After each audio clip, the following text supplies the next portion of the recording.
Al abogado Vicente Solano. Tiene un nivel académico de PhD, es experto en teoría política y derecho constitucional. Abogado Solano, bienvenido.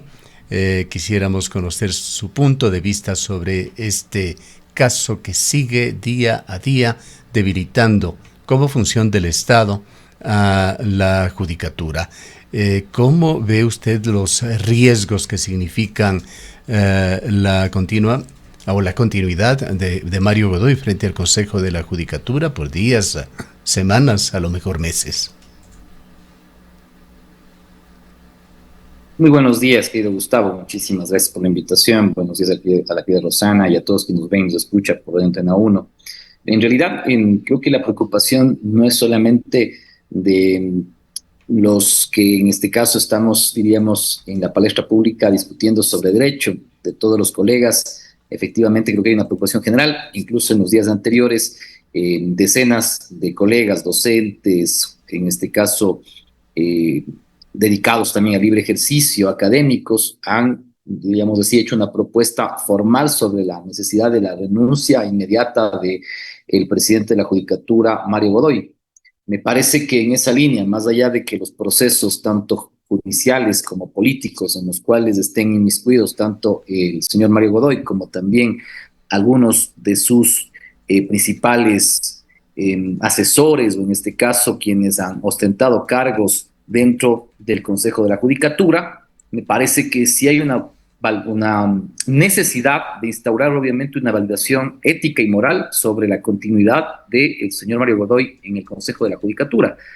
El problema no es únicamente Mario Godoy. El problema, querido Gustavo, y a todos creo que nos afecta, sobre todo a quienes estamos cerca de la Administración de Justicia, es de que en efecto la ciudadanía empieza a desconfiar mucho más de lo que ya creo que ha desconfiado sobre la Administración de Justicia, sobre la independencia judicial, sobre la imparcialidad que se debe llevar en los Vimos y procesos transmitimos hace judiciales. muy poco una encuesta de Click Report. La justicia, el Consejo de la Judicatura, la Corte Nacional de Justicia están en el último escalón de la valoración de instituciones ecuatorianas según esa encuesta. Y en efecto, el problema, como decíamos, es que creo que en la mayoría de estados siempre hay un nivel de desconfianza en torno a la administración de justicia, pero esa desconfianza justamente se va, diríamos así, amilanando, y en este caso se va, diríamos así, mermando o aminorando, siempre y cuando existan decisiones efectivamente de los órganos de administración de justicia que efectivamente sean transparentes, que garanticen imparcialidad e independencia. El problema, lamentablemente, es que cada semana tenemos escándalos del entorno del señor presidente del Consejo de la Judicatura. Más allá también de los problemas que creo que ya se han evidenciado desde semanas anteriores en cuanto a la vinculación de su esposa a la defensa de, en este caso, pues personas que están, diríamos así, directamente relacionadas con el narcotráfico, con la mafia y con los grupos de delincuencia organizada, eso ya hace presumir efectivamente ante la opinión pública de que el Consejo de la Judicatura no está actuando de una manera, como decíamos, independiente, imparcial. Entonces, lo que a nosotros nos preocupa, y a todos nos preocupa en efecto, es que esa imagen de descalificación que tenga el presidente del Consejo de la Judicatura lo va a asumir no solamente el Consejo de la Judicatura, sino toda la Administración de Justicia, entendiendo que esos directos conflictos de intereses que existen entre justamente estas personas que están ligadas, como decíamos, del señor Mario Godoy, y efectivamente sus actuaciones dentro del Consejo de la Judicatura, pues nos dejan muchos temas, diríamos, abiertos. Recordemos que todavía no sabemos cómo avanza el proceso en torno al juez Serrano, que en este caso denunció directamente que el presidente del Consejo de la Judicatura de Pichincha, efectivamente, y que obviamente está, diríamos, respondiendo a los intereses directos del presidente del Consejo de la Judicatura, le fue a presionar por un fallo judicial en el sentido de favorecer a justamente uno de los defendidos de su esposa. Entonces, todos esos temas, más allá, diríamos así, de que en el proceso judicial y obviamente en los procesos que deben estar instaurados, que deberían estar instaurados, el problema es con la opinión pública. El problema es que lamentablemente la confianza Lo que usted en la Administración de señala, Justicia sigue disminuyendo, estimado doctor Gustavo. Solano, es así. Mucho más allá de lo estrictamente jurídico está lo que este caso está generando en la opinión pública, generando riesgos políticos en el país. ¿Qué implica, en su criterio, que esta figura tan cuestionada continúe en un órgano clave de la administración de la justicia, órgano clave que además ha ido usualmente no solo con Mario Godoy desde el pasado, rompiendo límites y fronteras, actuando más allá de las funciones estrictas de ese organismo, extralimitándose en sus funciones. Sí, en efecto, ahí quería ir a un punto importante que Gustavo, que usted lo ha tratado muy bien. El problema no es solamente personal, porque recordemos que antes del señor Mario Godoy, efectivamente, ¿no es cierto?, teníamos a otro presidente que está incluso todavía encarcelado, que obviamente es el señor Terán. Y hemos tenido varias denuncias anteriores, efectivamente, de que los directores nacionales del Consejo de la Judicatura, pues siempre han estado, diríamos así, convirtiéndose en el dispositivo de básicamente cómo poder controlar o cómo disciplinar, entre comillas, ¿no es cierto?, a los jueces y juezas. Entonces, ese régimen disciplinario que todavía sigue buena parte en justamente el Consejo de la Judicatura hace que el Consejo de la Judicatura sea apetecible para que cualquier gobierno, efectivamente, cualquier partido político o cualquier líder político intente cooptar, obviamente, el Consejo de la Judicatura. Entonces, ese control disciplinario es lo que nos preocupa y ahí es, yo creo que un tema importante. No es un problema únicamente personal, estimado Gustavo. El problema tiene que ver ya necesariamente con reformas al Consejo de la Judicatura o definitivamente con la eliminación del Consejo de la Judicatura. Yo creo que ya la experiencia constitucional nos ha demostrado que con las reformas, algunas de ellas que se hicieron, recordemos, en el 2011, ¿no es cierto?, le dio ciertas atribuciones que al final de cuentas han terminado convirtiendo al Consejo de la Judicatura en un órgano de control disciplinario, pero a la vez de control jurisdiccional. El Consejo de la Judicatura ha asumido entonces, ya digamos de hecho, la revisión incluso del contenido de decisiones judiciales, bajo las figuras disciplinarias del error inexcusable, de la manifiesta negligencia, del dolo. Y claro, uno dice, obviamente, aunque la Corte Constitucional un poco ha limitado ese accionar, sin embargo, sigue siendo un órgano que destituye jueces, más allá de que obviamente en algunos casos se lo podría hacer bajo lo que señala la propia normativa constitucional y legal, pero lamentablemente ese tipo de atribuciones son las que permiten que se intervenga directamente en justamente la que no puede, obviamente, intervenir, que es en las decisiones estrictamente judiciales. Y ahí es el problema, entonces, estimado Gustavo. Necesitamos garantizar un blindaje a la independencia interna de los jueces. Se necesita garantizar, obviamente, en esa línea también, criterios que puedan sostener de mayor manera la imparcialidad y la independencia judicial. Entonces, yo creo que ahí, yo digo, más allá de todo, lo importante sería reformar, en este caso, el Consejo de la Judicatura o eliminarlo. Ahora, Vicente, justamente uno de los temas hacia los cuales hay que apuntar son los mecanismos, el procedimiento para elegir a quienes están al frente de y aquí están y son parte otras entidades, la propia Corte Nacional de Justicia y las otras instituciones que tienen que presentar sus ternas, pero además está el Consejo de Participación Ciudadana y Control Social. Nos preguntamos... Debe, por supuesto, desaparecer el Consejo de la Judicatura, pero debe desaparecer también el Consejo de Participación Ciudadana y Control Social y cómo lograr de alguna manera una elección de un titular de estas entidades, porque en su defecto, si no está el Consejo de la Judicatura, deberá haber otro organismo o pasar a la función judicial, pero quizás el problema justamente está en los procedimientos. Ya hemos visto los presidentes del Consejo de la Judicatura que hemos tenido en estos últimos tiempos, ahí está el señor Terán, ahora Mario Godoy y todos los problemas que esto ha implicado. Sí, en efecto, me parece que, claro, uno diría si es que se elimina el Consejo de la Judicatura, pues obviamente ya diríamos, tendríamos que eliminar incluso los procedimientos con los cuales se nombra a los vocales del mismo. Sin embargo, ¿no? Hay que tener en cuenta de que anteriormente el Consejo de la Judicatura, ¿no es cierto?, porque lo que dice la Constitución, y ahí me parece que podría ser eliminar ciertas atribuciones, es que es un órgano de administración.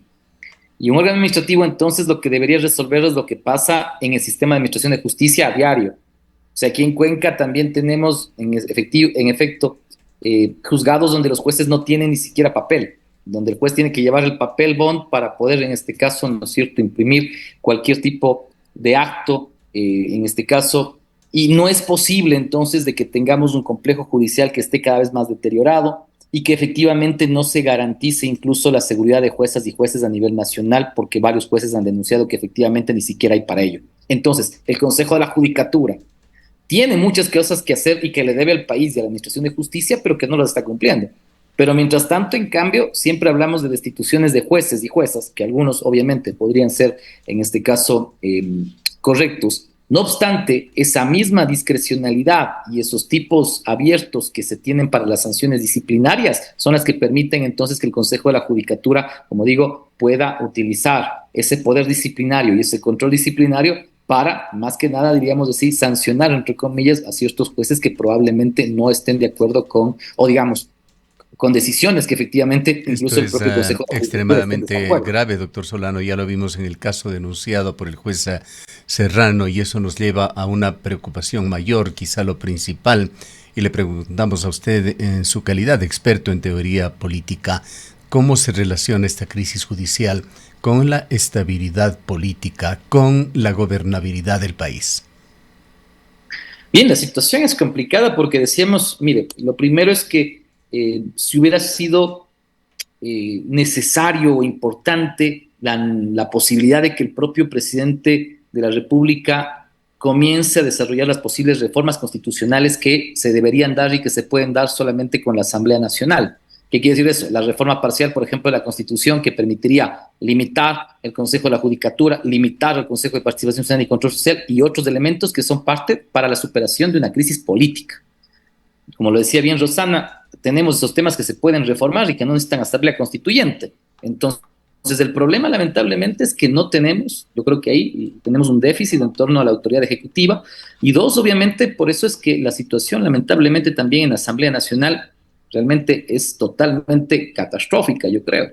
No tenemos una Asamblea Nacional que en efecto legisle de buena forma, y por eso inclusive la propia Corte Constitucional tiene que estar activándose permanentemente, porque lamentablemente nuestros legisladores carecen o de técnica legislativa o realmente tienen una actitud muy negligente o incluso maliciosa al enviar prácticamente normas que son totalmente inconstitucionales, que cualquier estudiante de derecho no pasaría, yo creo que a un segundo año, si efectivamente planteara que ese tipo de normas que se están enviando y aprobando desde la Asamblea Nacional sean publicadas en el registro oficial y que quieran que efectivamente gocen de presunción de constitucionalidad. ¿Qué quiero decir con ello, Gustavo? Para ser muy claro, me parece que la crisis obviamente va llevando hasta las estructuras más profundas obviamente del Estado. Y el problema de una crisis de administración de justicia es muy grave. Yo creo que estamos frente a una posibilidad casi de una crisis como la del 2005-2006, donde prácticamente no teníamos obviamente Corte Suprema de Justicia, no teníamos Tribunal Constitucional, porque recordemos que Lucio Gutiérrez puso una corte, luego quitó, y finalmente nos quedamos más de un año y medio sin Corte Suprema de Justicia y sin Tribunal Constitucional. ¿Y por qué aparejo eso, estimado Gustavo? Porque recordemos, en los días anteriores no hubo cómo ni siquiera nombrar un presidente de la Corte Nacional de Justicia. ¿Por qué? Porque ni siquiera tenemos el mínimo número para poder elegir presidente de la Corte Nacional de Justicia, ¿no? Entonces, básicamente, yo creo que el sistema todavía se mantiene, sobre todo porque hay una Corte Constitucional, pero no sé hasta dónde efectivamente, ¿no es cierto?, también la Corte Constitucional pueda aguantar las presiones que efectivamente nuevamente vienen del Ejecutivo por aprobar leyes que, como digo, son inconstitucionales. Y en esa línea, pues obviamente yo creo que la situación del país se va haciendo más conflictiva. Eso obviamente no aporta a la gobernabilidad, eso no aporta a tener una mayor estabilidad política, y más bien lo que se va generando yo creo que es un nivel también de rechazo, diríamos, a todas estas prácticas políticas. Ya se escuchan voces en el tema de la revocatoria del mandato de los asambleístas nacionales, de los asambleístas a nivel provincial, incluso algunos sectores hablan de revocatoria del mandato del presidente de la República, y yo creo que en estos meses, aunque son preelectorales también, efectivamente estas propuestas pueden llegar a calar en ciertos sectores ciudadanos, porque en efecto vemos que la situación del país no mejora y lamentablemente pues también la calidad, diríamos así, de nuestras autoridades tampoco es que sea la mejor, ¿no? Entonces, proponer leyes mordaza nuevamente, parece que regresamos al 2012, 2013, me parece gravísimo ese tipo de cosas que parecían superadas y que efectivamente se hablaban de que no volverían al país. Lamentablemente estamos regresando, me parece, a esa idea de consolidar un proceso mucho más autoritario, ¿no? Para finalizar, doctor Solano, quisiera preguntarle qué marco jurídico está gobernando este tema, en donde se da la infiltración o esas salidas del marco jurídico, en donde el Consejo de la Judicatura se extralimita en sus funciones, y qué reformas habría que hacer para poner al Consejo de la Judicatura en su lugar, en el lugar que le corresponde. Entendemos que debe ser únicamente el organismo que coordine la logística del sistema judicial, no un espacio de disputas e intereses partidistas que se derivan incluso a decisiones judiciales. Lo primero, estimado Gustavo, yo creo que es la separación estricta entre este control disciplinario y el control jurisdiccional. O sea, está bien que en este caso el Consejo de la Judicatura pueda sancionar a los jueces que llegan tarde. Estoy de acuerdo con eso. Si es que un juez llega tarde, hay que sancionarlo. Totalmente. Si el juez llega borracho a una audiencia, pues evidentemente tiene que ser sancionado. Si un juez efectivamente ha cometido algún delito, efectivamente, además de ser sancionado por la justicia ordinaria, pues obviamente tendrá que ser restituido. Pero otra cosa es que cuando se dicten decisiones judiciales que son contrarias probablemente a lo que diga cierto sector político, pues evidentemente eso no garantiza la independencia interna del juez. Dos, hay que rediseñar el tema del régimen disciplinario, porque el régimen disciplinario es tiene tipos abiertos, muy vagos, muy discrecionales. Entonces, como son tan discrecionales, al final efectivamente se hace un uso político del disciplinamiento a nivel interno, y eso impacta directamente pues en el tema de tener jueces que estén muchas de las veces, diríamos, tratando de evitar efectivamente que me sancionen, porque en efecto el Consejo de la Judicatura podía hacerlo más por las decisiones que por efectivamente algún tipo de tipo abierto que efectivamente podría ser aplicado. Tercero, yo creo que es necesario, si es que es posible, obviamente, yo digo que haya un proceso efectivamente disciplinario mucho más autónomo. Ahí habría que ver, yo creo que en este caso el proceso debería ser un proceso sobre todo judicial. O sea, así como se hace el proceso previo justamente para la declaración previa de la manifiesta negligencia, pues yo creo que en ese caso son los jueces los que podrían hacer, obviamente, y juzgar a sus propios, en este caso, colegas, o en este caso, diríamos, a los propios jueces. Obviamente, hay que tener mucho cuidado en ello, pero me parece que, obviamente, un tribunal disciplinario judicial autónomo permite que más bien el juez, en este sentido, que sea acusado por cualquier tipo de manifiesta negligencia, en este caso error inexcusable o dolo, pueda defenderse. Tiene derecho al debido proceso, derecho a la defensa, que muchas de las veces en los procesos, en este caso el Consejo de la Judicatura, no se lo pasan, ¿no? Y obviamente habría que ver, ¿no? Yo digo, si es que el Consejo de la Judicatura se mantiene, habría que ver un concurso un poco disímil. Recordemos, estimado Gustavo, que esta reforma pasó en el 2011. El Consejo de la Judicatura inicialmente no estaba, en este caso, establecido como lo que estaba inicialmente en el 2008. Solamente para darnos cuenta de que ahí, obviamente, creo que hubo un input para que efectivamente se resetee al Consejo de la Judicatura y se vuelva un órgano más partidizado. Y yo creo que el Consejo de la Judicatura es un órgano mucho más técnico, ¿no? Y finalmente yo creo que obviamente reformar inclusive temas como los periodos, en este caso, de duración del Consejo de la Judicatura, y me parece que obviamente en esa línea pues podrían ser elementos para que podrían, diríamos, mejorar obviamente el tema. Finalmente yo creo que hay temas que están pendientes, estimado Gustavo, en la Administración de Justicia en general. El tema de la evaluación judicial es un tema que no se ha planteado. La evaluación judicial, la evaluación en este caso a los diferentes operadores judiciales, jueces, incluso otros auxiliares en este caso, u órganos en este caso que deberían también ser evaluados judicialmente. Es importante para garantizar obviamente la calidad, y sobre todo yo creo que lo que ya decíamos al inicio de esta entrevista, la transparencia. Se necesita transparencia, una verdadera rendición de cuentas, que efectivamente se pueda mostrar de parte de los operadores judiciales, del Consejo de la Judicatura y de sus diferentes órganos y autoridades, publicidad total en torno a las resoluciones que se dictan, informes obviamente a los órganos, en este caso competentes, a la Asamblea, y obviamente también yo creo que muy importante sería ahí la necesidad de que haya una mayor participación ciudadana, observatorios ciudadanos que permitan garantizar la legitimidad efectivamente de los fallos y una mejor administración de justicia. Sin eso, estimado Gustavo, pasaremos 2 años y pasaremos de Terán a Godoy a X, y no podremos efectivamente, creo que, superar la crisis de la administración de justicia. Gracias por su presencia nuevamente, abogado Solano. Muchísimas gracias, Gustavo. Un buen día. Rosana también. Pasen bien. El doctor Vicente Solano es académico de la Universidad Politécnica Salesiana, experto en teoría política y derecho constitucional.